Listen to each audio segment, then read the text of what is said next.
Goeiemôre.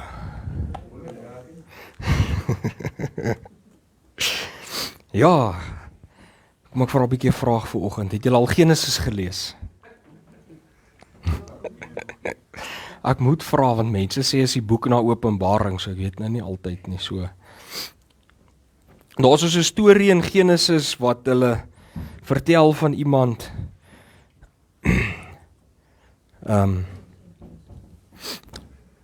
waar Abraham gaan oorlog voer het om iemand te red. Wie het hy gaan red?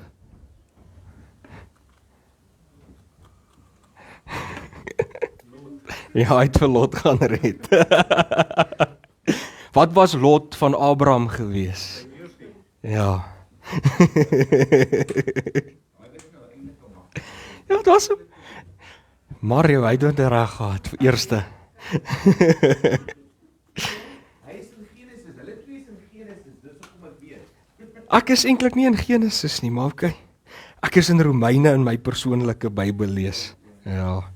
Maar dis 'n ek wou maar net ja. Maar Romeine, kom ons ek sien nou wil ek sê amper preek ek oor Romeine. Kom ons los nou vir Romeine. Baie interessante boek. Maar ja, ek wil 'n bietjie met julle kom gesels oor dat God in beheer is. Nee, is dit nie so nie? Stem julle saam met my, God is in beheer. Die tyd in wat ons leef is so donker en baie mense is bekommerd.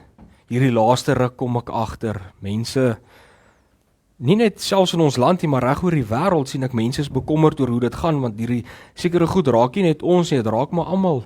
Dis maar 'n moeilike tyd deur wat almal gaan. Voel julle ook soms bekommerd? Voel julle ook baie keer dinge is bietjie rof? Maar ons moet een ding besef, moeilike tye is nie 'n nuwe ding nie.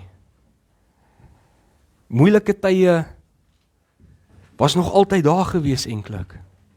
Eintlik gaan elke generasie deur moeilike tye.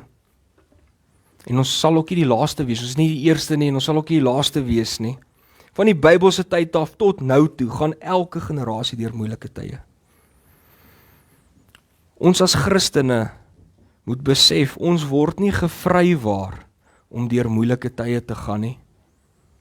Solank as wat ons in hierdie gevalle wêreld lewe, sal ons ook deur moeilike tye gaan. En ons sal ook vervolging hê as Christene. Jesus Christus het dit self vir ons gesê, dat as ons hom volg, sal ons vervolging hê. En dit is die feit van die saak, ons kan nie verby dit kom nie. Ons is eintlik net bevoorreg in die land in wat ons bly om vryheid tot ons godsdiens te hê. Nee Mario, stem julle saam? Ek meen van laas jaar af, hoeveel duisende Christene was in Nigerië nie doodgemaak gewees nie? Duisende. Ek het Desember dink ek was dit soos oor die 50,000 as ek kan ontreg onthou. Dit is skrikwekkend hoe hulle Christene doodmaak daarso vir hulle geloof. En ek wil vir julle sê almal gaan deur moeilike tye en ek wil so 'n paar voorbeelde noem vandag van moeilike tye. Ek wil net 'n prentjie skep by julle sodat julle my punt kan verstaan vandag. So met ander woorde, julle is vandag in skool, ek gaan hoe voel dit om 'n onderwyser te wees, gaan ek julle so kort geskiedenis les gee, aangesien nie almal geskiedenis gehad het op skool nie. Die eerste tot die 3de eeu na Christus, was Christene verskriklik vervolg gewees. Deur keiser Nero en dan Diocletian, of hoe ook al jy sy naam uitspreek, was verskriklik vervolg gewees. Baie is gevange geneem, baie is gemartel, baie is tereggestel. Ek meen, ons het al 'n paar keer ook genoem, hier van die kansel af, hoe die apostels vervolg was, hoe hulle wreed doodgemaak is in daai tyd. Dan kyk jy hierso so 70 na Christus, toe val Jerusalem. Die Romeine het Jerusalem vernietig onder Titus. Nie Titus aan wie Paulus die brief Titus geskryf het nie, nee, die generaal Titus wat die weermag gelei het om daai aanval te loods teen Jerusalem. En baie mense is dood in daai aanval, nie net van die oorlog nie, maar van hongersnood, as gevolg van daai oorlog. En weet julle hoe moes daai mense gevoel het as mens daaraan dink? Hulle was nie net self aangeval nie, daai tempel van hulle was afgebreek, hulle godsdiens was aangeval gewees. So dit is nie net dat hulle alles verloor het nie, hulle het tot hulle geloof, dit waartoe hulle in geglo het, was vernietig gewees tot op die grond. Dit was so vernietig, die tempel staan tot vandag toe nie eers meer nie. Dis hoe vernietig hulle hom vernietig het. Interessante ding wat ek gelees het, die historikus Josephus reken, daar was 1 miljoen mense dood van daai hongersnood in Jerusalem. Dit is baie om dood te gaan van hongerte. Maar kom ons gaan so 'n bietjie vinniger aan in tyd, dat ek julle nie te lank besig hou nie. 1347 tot 51 was daar die swart dood, in Engels noem hulle the Black Death. Het julle van dit al gehoor? Hierdie pandemie het die dood tussen 25 en 50 miljoen mense veroorsaak. Jy moet besef, die populasies was nooit so baie soos wat dit nou was nie. So in daai tyd in Europa het dit tussen 30 en 60% van Europa se populasie uitgewis. Hele dorpe was uitgewis van daai pandemie. Die 16de tot 19de eeu, dis een wat julle ook dalk baie bekend sal wees, die transatlantiese slawehandel. Dit is waar hulle Afrikaners of Afrikane gevat het en hulle verkoop het as slawe. En dan is hulle mos op hierdie skepe in walglike toestande vervoer gewees. Ek dink as pastoor wat nou die dag gepraat het waar die liedjie van Amazing Grace vandaan gekom het, waar hierdie slawe so op hierdie skepe vervoer was. Nou dink bietjie daaraan, ons dink nou aan die skepe vervoer, maar dink net hoe moes jy gevoel het as mens, hier kom mense gewelddadig, hulle vat jou vrou en kind van jou af weg. Hoe moet dit gevoel het? Wat 'n tyd het daai mense nie deurgegaan en jy kan niks doen om dit te keer nie. Wêreldoorlog 1, 1914 tot 1918. 20 miljoen mense dood van die oorlog en hongersnood. Nog 'n pandemie, Spaanse griep kom in 1918 tot 1920. Hierdie pandemie het 50 miljoen mense laat sterf. Ons meer mense dood van daai pandemie as wat van Wêreldoorlog 1 dood is. As julle oumas en oupas het wat dalk al bietjie oud is, wat so 100 jaar oud is, gaan hulle hierdie ene kan onthou, die Groot Depressie, 1929 tot 1939. Dit het grootskaalse werkloosheid, armoede, hongersnood, wêreldwyd veroorsaak. En ek het al dokumentêre gekyk oor die Groot Depressie en baie keer sal mens movies ook kyk van dit, dan sien jy hoe swaar het die mense gekry daai tyd. En ook hier so gesien, baie van daai mense het in koolmyne gaan werk vir niks nie. Dit was rof gewees daai tyd. En dan kom die Tweede Wêreldoorlog van 1939 tot 45 en daar sterf toe 70 tot 85 miljoen mense met die Tweede Wêreldoorlog. En raai wat, dit sluit toe ook 6 miljoen Jode in met die Holocaust. Dis baie. En weer eens moet ons besef, hoekom was hulle vervolg gewees? Omdat hulle Jode was. Net soos wat ons as Christene vandag nog vervolg word omdat ons Christene is. Dit is hartseer. Maar kom ek skiep nog so 'n paar, dat ek julle nie heeldag besig hou nie, maar toe kom 2019 en ons almal ken 2019, toe kom COVID-19. Pastoor sê hy ken hom nie, ek ken hom, ek het dit gehad, ek het eerstehandse ondervinding. Ek weet van mense wat gesterf het as gevolg van die virus. En ek glo van julle kon ook dalk mense geken het wat gesterf het as gevolg van daai virus. En dit was nie net dit nie, dit het ook 'n ekonomiese knou gegee. Ek meen, dinge het nooit herstel eintlik na COVID tot nou toe nie. En 'n interessante ding, die laaste statistiek wat ek gehoor het, ek weet nou nie wat is die mees onlangs die, maar laaste gehoor was 7 miljoen mense dood van COVID. Ek meen, dis iets waarvan ons persoonlik weet. Dit is rof. En dis by die punt waar ek wou bykom nou, is ons waar ons vandag is, waar die brandstofpryse opgaan en ons almal is bekommerd. Ek hoor die dieselprys gaan op en ek is gewoon dieselpryse gaan eers op 'n Woensdag. Toe mis ek om, toe ek Woensdagoggend gaan diesel ingooi, toe die prys Dinsdag aand opgegaan. En ek het dit nie geweet nie. Ek het aangeneem het gaan Woensdag opgaan, maar dis hoe dit nog altyd gewerk het in ons land. Die diesel gaan op 'n Woensdag op. Maar in elk geval, toe ek daar kom, want toe is my bakkie amper vol en ek sê nee, hy so 3/4, ek sê gooi R600, dit behoort vol te maak. Toe sien ek hou al 'n teelepeltjie uit sy sak uit om daai diesel in my bakkie te gooi.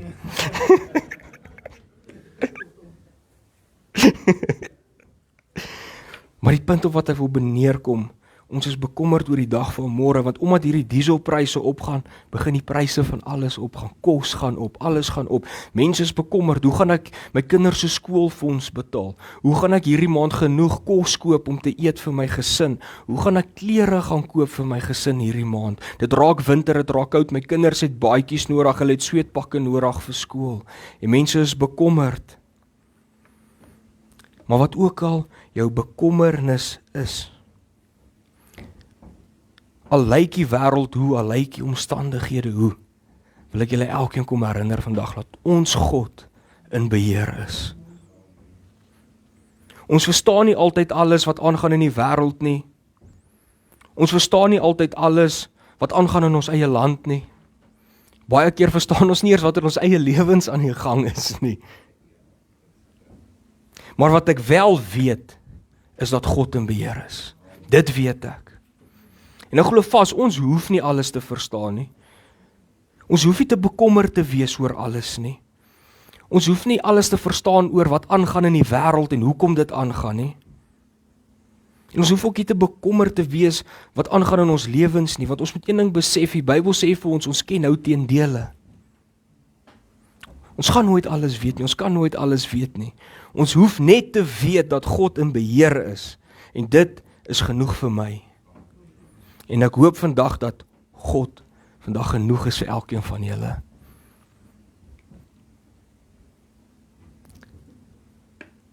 Hoekom sê ek so? Want ons as Christene leef deur wat? Deur geloof, nie deur aanskouing nie. Die Engelse sê, we live by faith and not by sight.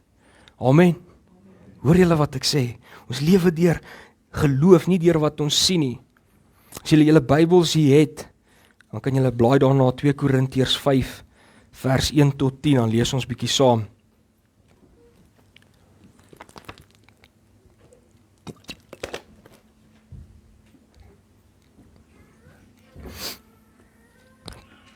Paulus skryf daarso vir ons, vers 1.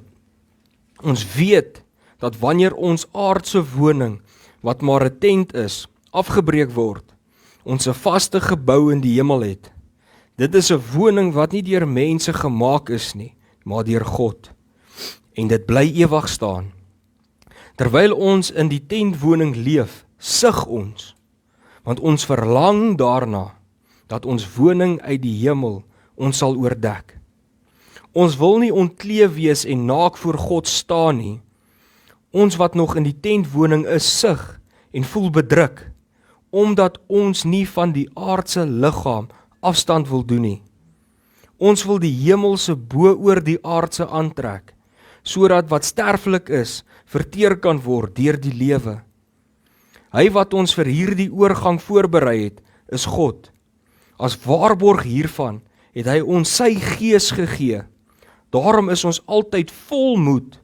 Ons weet dat solank as ons in die liggaam bly, ons nog nie by die Here woon nie. Want ons lewe deur geloof, nie deur sien nie. Ons is vol moed en sou liewer ons verblyf in die liggaam wil verlaat en by die Here gaan woon. Maar of ons hier woon of daar woon, ons het net een wens en dit is om te lewe soos hy wil, soos God wil hê ons moet lewe. Ons moet immers almal voor die regterstoel van Christus verskyn, sodat elkeen kan ontvang volgens wat hy tydens sy aardse lewe gedoen het, of dit nou goed was of kwaad. Hoor julle wat sê Paulus hier? Ons hoef nie bekommerd te wees nie. Maak nie saak wat met ons aardse liggame gebeur nie, maak nie saak of ons vervolg word nie. Dit is net 'n tentwoning. Ons ewige woonplek is by God, wat nie met hande gebou is nie. Dit is ons ewige woning. Dis nie hier in ons vlees nie, ons moet dit besef. Hierdie is nie waar ons vir ewig gaan deurbring nie. Dis die ewigheid nie. Hierdie is 'n korreltjie sand op die strand in die woestyn.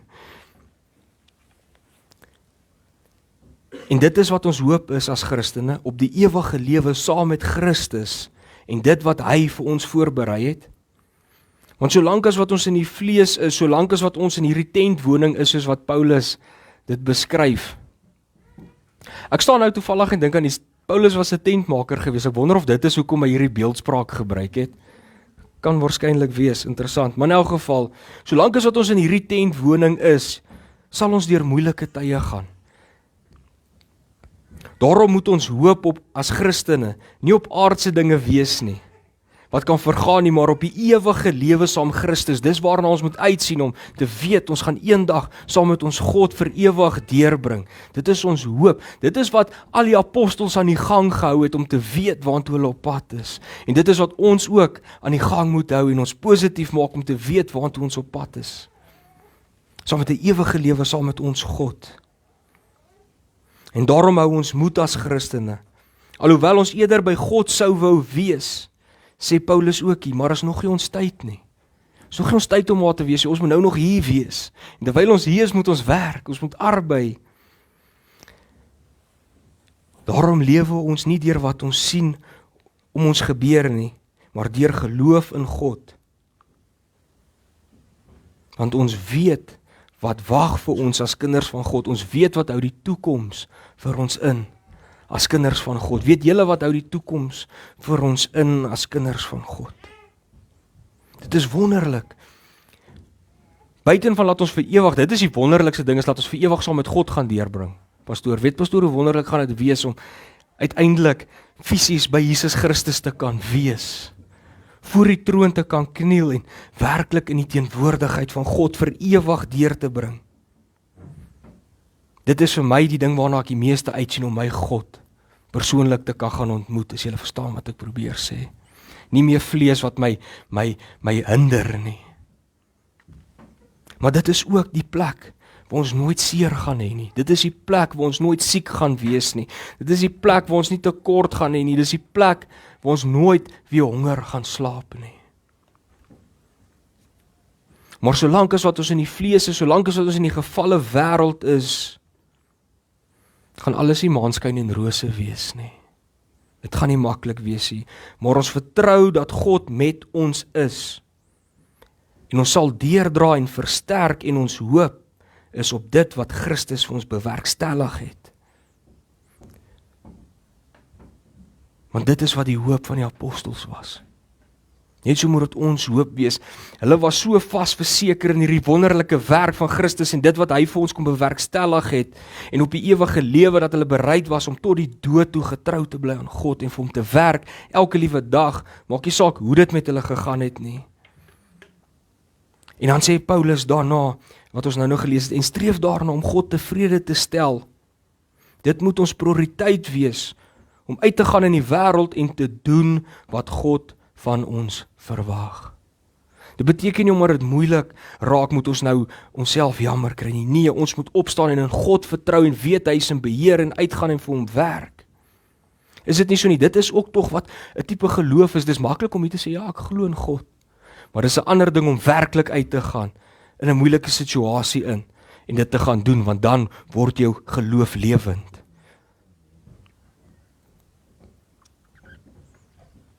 Hoe verwag God moet ons leef? Weet julle?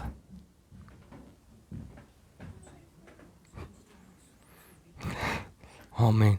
Ek dink ons kan sommer begin met die twee grootste gebooie wat Jesus Christus homself sommer dadelik vir ons gee toe iemand hom gevra het. Hoor so Here, wat is die grootste gebod? Jy moet die Here jou God lief hê. Amen. Jy moet die Here jou God lief hê met alles wat jy is. Die tweede een ook daaraan gelyk is, jy moet jou naaste lief hê soos jouself. En ek weet nie of julle dit al agtergekom het nie, maar ek het dit agtergekom, as jy die Bybel lees, alles spruit uit daai twee gebooie uit. As jy jou naaste lief het, sal jy nie by hom steel nie, jy sal nie moord pleeg nie, jy sal nie op jou vrou verneek nie, jy sal geen slegte ding doen wanneer jy net daai 2 gebooie volg nie. Ons spreek baie oor hoe ons moet optree as Christene, dat ons moet daar wees vir ander en hulle help waar ons kan, nê. Ons moet nederig wees, ons moet nie neerkyk op mense nie, ons moet hulle nie seermaak nie. Is dit nie so nie? Ons sê altyd hierdie goed, ons sê ons moet uitgaan, ons moet disippels maak van alle nasies, hulle doop, hulle leer in die naam hulle doop in die naam van die Vader, die Seun en die Heilige Gees en hulle leer alles wat Jesus ons geleer het om te onderhou. Dis wat ons moet doen, dis deel van dit. Ons sê dit elke Sondag, Pastoor Gert preek elke Sondag vir ons, hoe ons moet lewe as Christene. Ons moet heiligmaking nastreef, ons moet wil meer en meer soos Jesus wees. Soos altyd sê, Tannie Karen sê dit, ons is die Bybel wat ongeredde mense lees. Kyk, ek dink julle ken seker al ons rympies, want ons sê dit elke Sondag. Maar weet julle wat wil ek hê vandag? Moenie die rympie ken nie. Maak dit deel van jou lewe. Maak hierdie woorde wat uitgaan uit die Bybel uit, dit wat Pastoor Gert vir ons leer, is vir 'n rede. Dis om ons lewens te transformeer, om meer en meer soos Jesus te word. Maar daar is nog 'n manier hoe ons as Christene moet optree, waarvan mense nie hou nie. Hulle wil dit nie hoor nie. En ek dink 'n groot rede is omdat dit gaan soos wat dit gaan op die oomblik, gaan soos wat dit gaan in ons land. Ek weet nie of julle dit al gelees het, die Paulus skryf aan Titus iets. Hy sê vir hom, wat hy vir die Christene moet leer, hoe hulle moet optree. En ek wil dit met julle deel, dit is baie interessant vir my gewees toe ek dit raak gelees het. Paulus skryf hier aan Titus, onthou nou, Titus het 'n gemeente wat hy moet lei, en nou sê Paulus vir hom, jy moet hierdie mense gaan herinner van hierdie goed, dit is hoe julle as Christene moet lewe. Titus 3 vers 1 sê, herinner die mense nadruklik daaraan, dat hulle aan hulle owerheid en gesag moet onderwerp. Daaraan gehoorsaam moet wees en bereid moet wees om alles te doen wat goed is. Die 83 vertaling sê, om onderdanig te wees en ook gehoorsaam te wees aan ons owerhede. So wie is ons owerhede? Baie keer sal ons sê dis ons baas en dis fyn, maar sodra ek sê nee, is die regering. Nee, hulle is nie ons owerhede nie. Die regering is deel van ons owerhede. Ons moet hulle respekteer. Maar wat doen ons? Ons loop en kla oor hulle, nê? Ons loop en moan oor hulle, ons sê hulle is sleg. Hierdie mense weet nie wat hulle doen nie. Kyk hoe gaan dit in hierdie land. Hulle breek net alles af. Hulle is skelms. Ons sê hulle net sleg.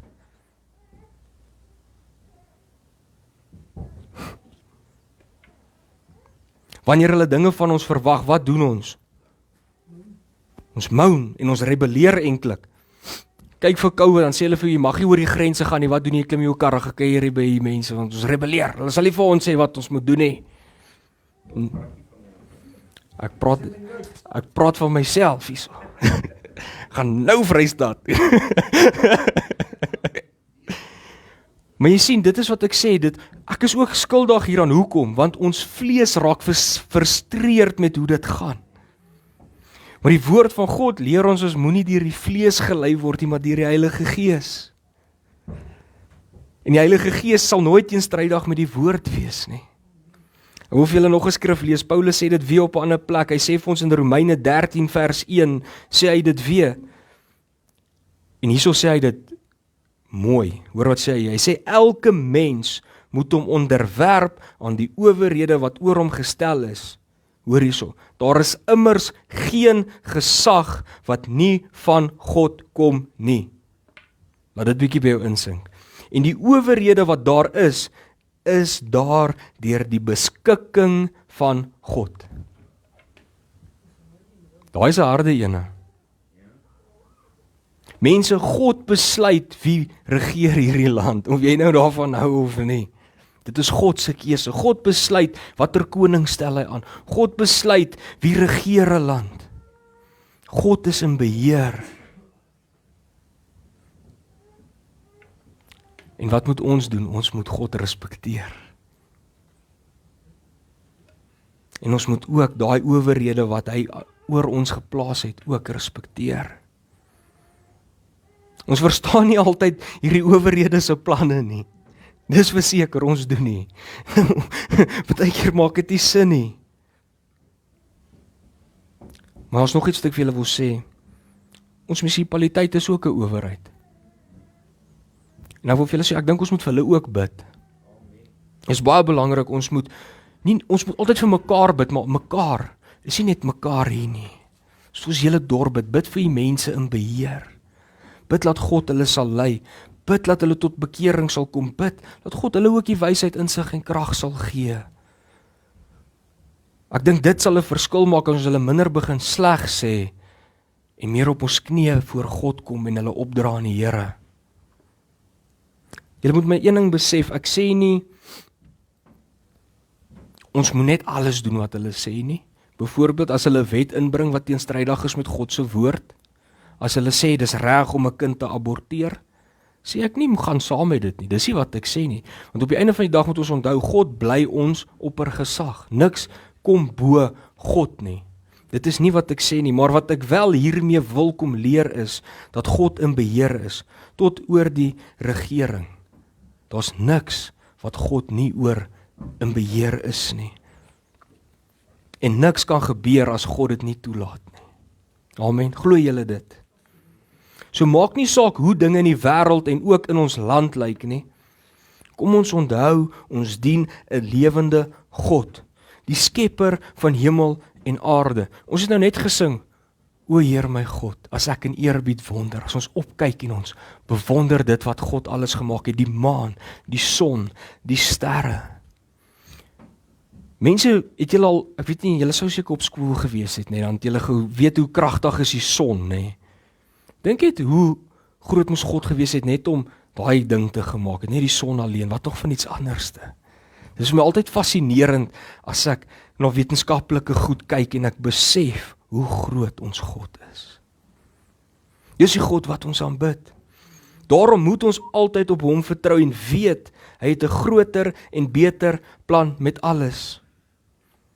Ek het nou vir julle gesê, ons kan net in die hier en nou sien, dis kom ken ons teendele, maar ons God sien die begin, hy sien die einde, hy's buitekant tyd beheer hom nie.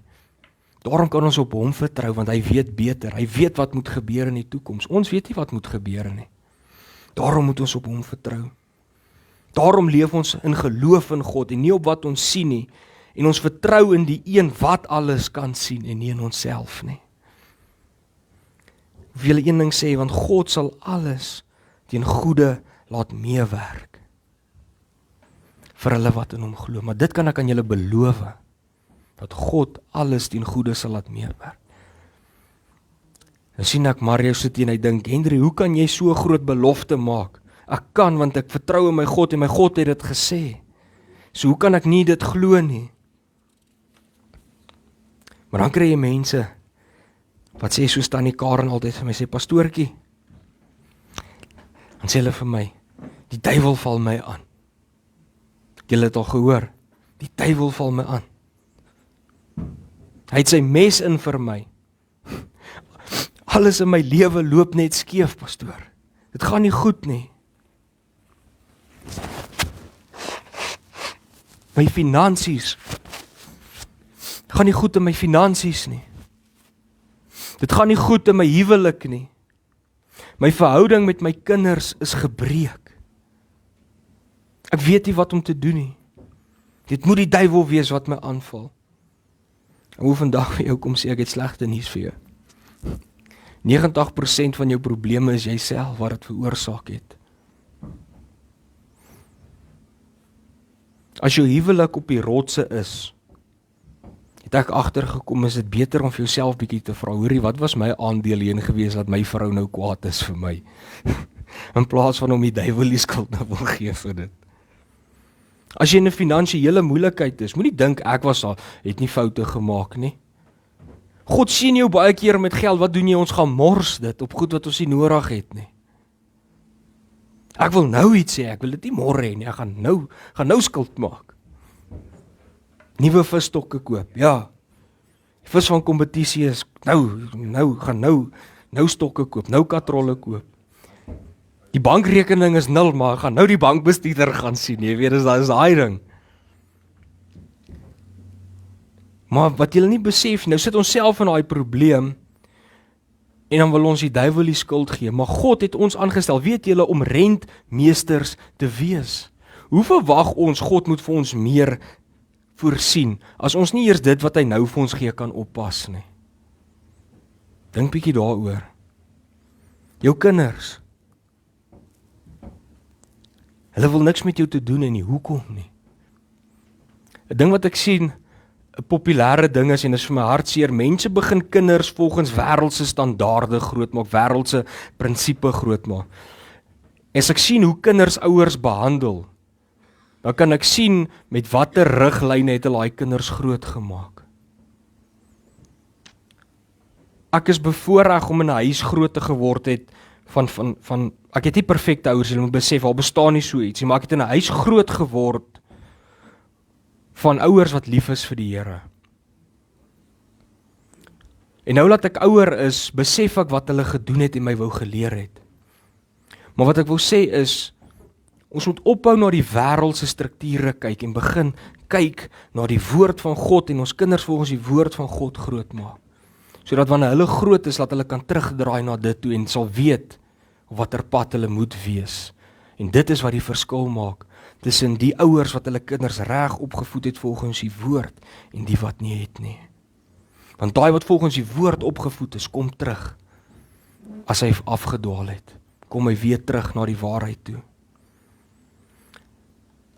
Ek dink baie keer gee ons te veel krediet aan die duiwel. Baie keer is dit net onsself wat hierdie slegte dinge in ons lewens veroorsaak het. En ons wil nie eintlik verantwoordelikheid vat nie. Dit is eintlik wat dit is. Dan is dit makliker net om te sê, is die duiwel wat my aanval. Maar ek weet ook, dis nie te laat nie. Ons almal maak foute. En dis die goeie nuus, wat ek ook met julle wil deel. Ons dien 'n groot God. Al het jy foute gemaak in jou lewe, bely dit voor God en hy kan dit herstel. Hy kan daai gebroke huwelik nog red. Hy kan jou finansiële omstandighede, kan hy nog herstel. Jou verhouding met jou kinders kan hy nog herstel. Maar ons moet op die punt kom wat ons besef, ons moet God vertrou. Ons het God nodig in die situasie en ons moet ook op die punt kom wat ons besef die skuld wat ons gedra het in die saak. Want solank as wat ons blame shifting doen, wat ons ander mense blameer vir goed wat eintlik ons eie skuld is, gaan jy nie genesing kry nie. Ok, nou gaan julle sê, dis 90%, so daar's 10%. Nee, daar's 10% wat die duiwel my dan mos kan aanval, dis wat jy sê. Is dit nie so nie? Vir julle wil ek sê, onthou my preek van so ruk terug waar ek gesê het, ons dien 'n groot God. En onthou, Satan is ook net 'n skepsel. Mense verwar partykeer hierdie hele situasie. Hulle dink Satan, die duiwel is 'n god. Nee, hy is nie. Hy's 'n skepsel. Ons God is God. Hy is net 'n skepsel gewees. So mense moet nie te mekaar raak en dink Satan is hierdie kragtige God wat alles laat hy nou vir God sê wat om te doen. Nee, dit is nie hoe dit werk nie. Satan is nie eers naaste by op God se vlak nie. Satan kan niks doen as God hom nie toelaat om dit te doen nie. Ek het 'n interessante ding gehoor. Dit is waar, maar dit klink snaaks op die oor. Toe ek dit die eerste keer hoor, toe ek soos, wat het ek nou gehoor? En toe ek dit nadink, toe dink ek, dit is eintlik waar. Die sê ding gaan, hulle sê dit kom van Martin Luther af, ek weet nie of dit waar is nie, maar hulle sê, die duiwel is ook God se duiwel. Dit klink vreemd, maar dink daaraan, die duiwel kan niks doen uit homself nie. As God hom nie toelaat, nie kan hy niks doen nie. God is in beheer van Satan. Hy is nie in beheer van niks nie. Ons God heers oor alles, insluitend die duiwel, insluitend demone. Daarom hoef ons hulle nie te vrees nie. So al lood sy 'n aanval, hoef ons nie om te vrees nie, want ons weet ons God is groter as hy. So wat aan die Karen sê, hy wat in ons is groter as hy wat in die wêreld is. Kan ek met julle geheim deel? Ek dink dit is 'n geheim, want mense weet dit. So ek neem aan dis 'n geheim. Jesus Christus, het al klaar die vyand oorwin. Het julle dit geweet? Nou lewe ons so bang vir die vyand, hy val my aan. Mense, hy is oorwin aan die kruis. Is verslaan. Hy kan niks aan ons doen nie. Al gaan dit, hoe met ons, weet ons God het oorwin, hy is in beheer. Ons hoef nie te vrees vir hom nie. Jesus het reeds die vyand oorslaan. En ek wil elkeen bemoedig, of dit die Satan is, of dit die omstandighede is, vertrou op God en weet, hy is in beheer. Laat God toe om beheer te neem oor jou lewe. Dit is wat ons moet doen. Ek weet nie hoekom doen ons dit nie, wat dink net hierso, As die son 'n kilometer nader aan die aarde was, het ons seker verbrand. As die maan bietjie verder moet wees, het ons nie getuie gehad nie, of wat ook al. Verstaan julle hoe presies hou God alles in stand? Maar ons wil hom nie met ons lewens vertrou om dit te beheer nie. Maar God beheer alles. Maar ons wil nie daai groot God vertrou met ons ou lewens nie. Ons dink nee, hy is nie goed genoeg nie. So besef vandag, die enigste wragtige God, die skepper van hemel en aarde, is in beheer van alles. En ook ons lewens. Gee jou lewe oor aan God en sê, Here, neem beheer. En ek glo met my hele hart, jy sal die verskil sien. En dit is wat ek agtergekom het, dan vrees ek nie meer oor die dag van môre nie, want ek weet my God is reeds daar. Hy het al reeds vir my voorsiening bewerkstellig. Ek hoef nie te vrees nie, want ek lewe nie deur wat ek sien nie, maar ek lewe in my geloof in God. Want my God is in beheer. Sê dit bietjie? Ja, julle sê dit so of julle dit nie glo nie. Mense, my God. Ek wens julle kan verstaan dit wat God in my geplaas het, en vir my om te besef, my God is in beheer, bid ek toe dat dit in julle elkeen se lewens kom. Dat julle werklik kan sê, my God is in beheer. En mag dit by julle insink hierdie week, dat ons God in beheer is, van jou lewe, van die regering, van hierdie land, van hierdie wêreld, en ons hoef niks, maar niks te vrees nie. Amen, kom ons bid saam. Here, dankie dat ons vandag weer uit u woord uit kan kom gelees het, Here, en dat ons ook kom besef het, dat u in beheer is, Here. Here, u is nie net in beheer in hierdie ver dinge daar in die hemelruim nie, nee, u is ook teenwoordig hier op aarde, Here. Here, u is in beheer van elke regering, u is in beheer van elke land, u is in beheer van elke munisipaliteit, u is in beheer van elke skool, u is in beheer van elke mens, u is in beheer tot van die vyand, Here. Want daar is niemand soos u nie, Here. Dankie dat ons kan kom besef, u is die waaragtige God. Here, maar my gebed vanoggend is, Here, dat u Gees in elkeen sal werk, Here. En dat hulle sal kom besef, ons kan nie sonder u nie. Here, en mag u Gees elkeen vul en 'n vrede sal gee wanneer hulle oorgee aan u, dat hulle sal besef, hulle hoef nie te vrees nie. Dat hulle sal besef, u is reeds in die dag van môre. Here, my gebed is dat u elke bekommerde hart sal stil maak vandag, Here. Elkeen wat struikel met siekte, elkeen wat struikel met finansies, elkeen met huweliksprobleme, elkeen met gebroke verhoudings. Wil ek kom bid dat u hulle sal aanraak, genees en sal kom herstel as dit u wil is, Here. En dat elkeen sal weet u is in beheer. Here, maar laat ons ook elkeen sal onthou, net soos wat die apostels onthou het. Laat ons hoop op u is, ons hoop op die ewige lewe is. En laat ons nie langer sal vaskyk in ons tentwoning en die tydelike nie. Dat ons sal begin besef, ons hoop is op die ewige en die waaragtige God, wat die hemel en aarde gemaak het. En ons wil vanoggend vir u kom loof en prys en eer en aanbid, en vir u dankie sê, dat U ons God is. Dankie dat U ons liefhet. Dankie dat U ons so lief gehad het, dat U nie eers U seun gespaar het vir ons nie.